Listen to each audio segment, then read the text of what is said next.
కానీ ఇప్పుడు మాకు ఎమ్మెల్యే గారు అన్యాయం చేశారు. నిన్నటి వరకు కూడా టికెట్ ఇస్తానని చెప్పి ఈరోజు వేరే అగ్నివర్ణాలకు టికెట్ అనౌన్స్ చేయడం జరిగింది.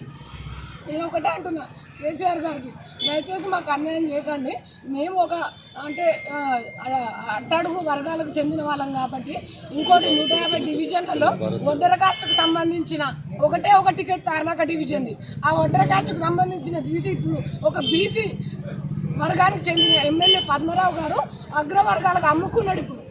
ఇప్పుడు అది కూడా నాకు చెప్పాలంటే సిగ్గుచేట అవుతుంది. తల తాకట్టు పెట్టుకున్నంత పని అయింది. బీసీ సీట్ తీసుకుపోయి ఓసీ సీట్లో పెట్టుకోవడం అనేది కూడా ఇది ఎంత సమంజసమో మీరే చెప్పండి.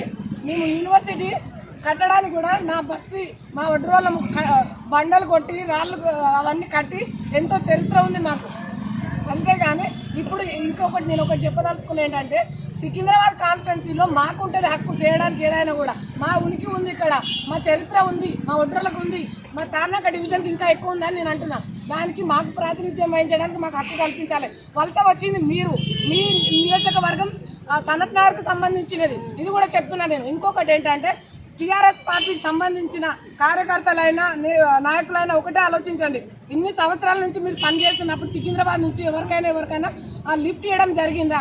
ఇప్పుడు నేను పనిచేసి ప్రతిరోజు అనునిత్యం నేను ప్రజల్లో ఉంటాను, అయినా కూడా అతను నా పనిని గుర్తించకుండా, ఇప్పుడు గుర్తించడం అంటే ఏంటి మీరందరూ చెప్పాలా. ఒక అతను డెసిషన్ తీసుకుంటే ఒక లైఫ్ సెటిల్ అవుతుందంటే అది బాధాకరం చాలా. కేసీఆర్ గారికి ఒకటే చెప్తున్నా నేను, మాది కూడా చూడండి, రికార్డ్ చూడండి, నా తప్పులు ఉంటే ఏమన్నా పిలవండి, నా సర్వే రిపోర్ట్ చూడండి, ఇన్ఛార్జీలను ప్రశ్నించండి, మాకేమన్నా నెగిటివ్ ఉంటే మీరు తీసేయండి, నేను ఒప్పుకుంటా.